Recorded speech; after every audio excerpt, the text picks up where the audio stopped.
Hi everyone, it's Carol here at JofS Journals. Thanks so much for joining me.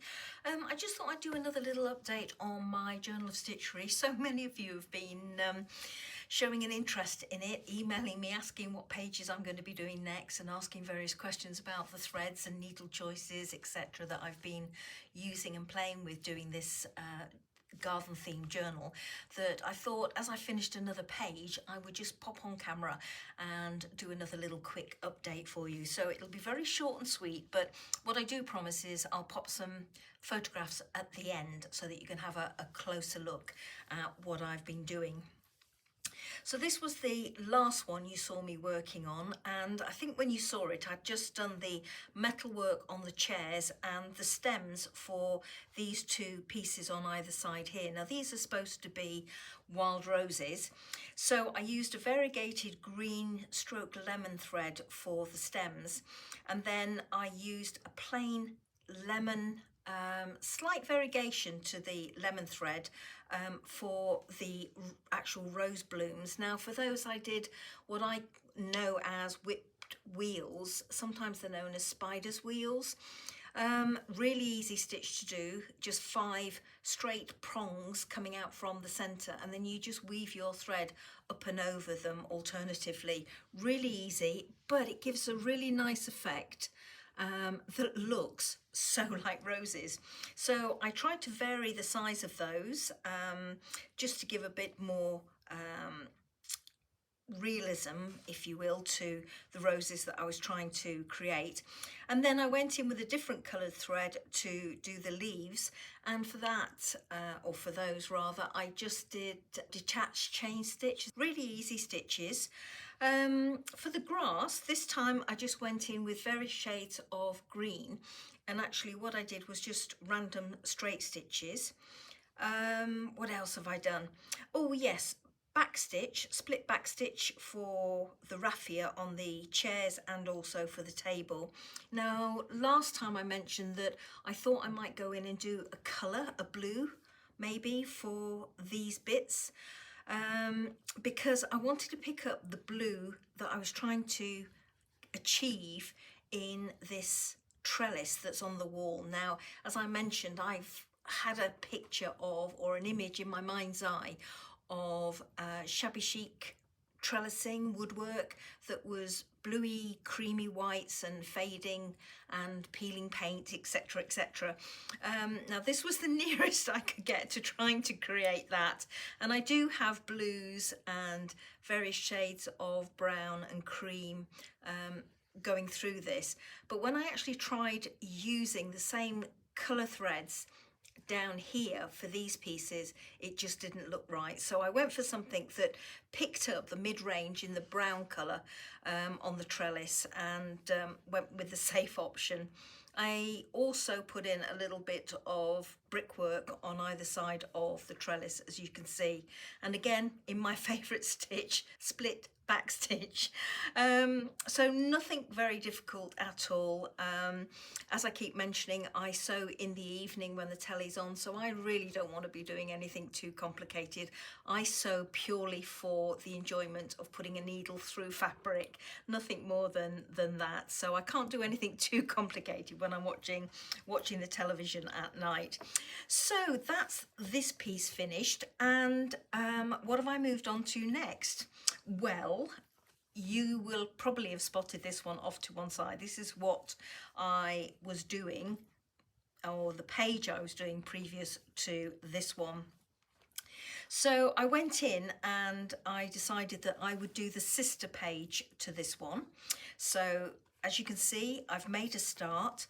I just traced out as near as I could replicate the same window on a piece of just scrap paper.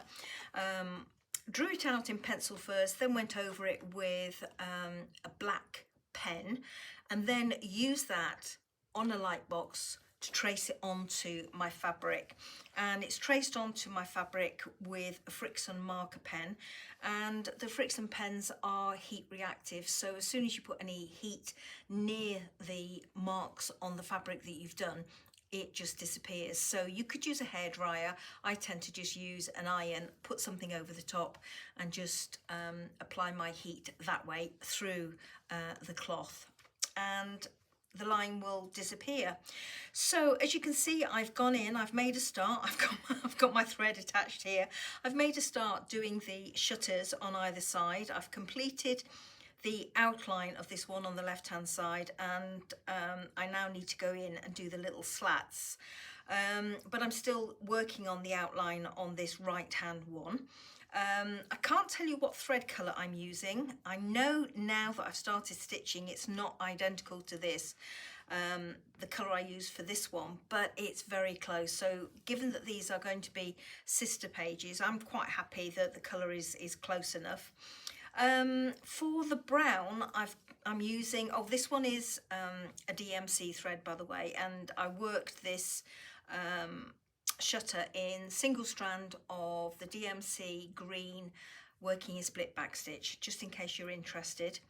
And for this portion here, which will be the same as this, I'm working again in a single strand of DMC floss, and this time number 839. I can give you the number this time. Okay, so that's where I've got to so far.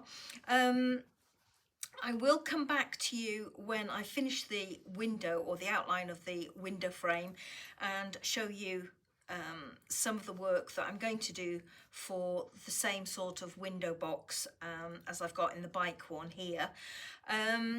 You might be thinking, well, there's no need for this part of the window to actually be worked in thread like I am doing, because it's going to be covered up with the flowers in the window box or the flowers sitting on the windowsill. But I don't mind doing that. As I say, I enjoy stitching, so I don't mind that I'm actually stitching a part of the window frame that is going to be covered up. And I also like it because it's going to give me a little bit of texture, a little bit of dimension underneath these flowers here, and that's what I want to get on the page as well. Have I made a decision on what's going to go underneath? No, I'm afraid I haven't, sorry. As I've mentioned before, yes, I'll put in the hollyhocks, so the two pages have some sort of similar features. I still am thinking about doing that tub of hydrangeas that I mentioned previously. I really enjoyed stitching that, and all the abundance of French knots. You know me and French knots, I love doing them. But I will scout around and have a look and see if I can come up with an image of a wheelbarrow, because I quite fancy having a go at stitching a wheelbarrow, and I think that might be a nice feature to have underneath my window to be a bigger feature than the hydrangea pot that I was thinking of doing. If I do the hydrangea pot, then I probably will do another couple of pots with it, so that it doesn't look too bare. But I'll keep you posted on that.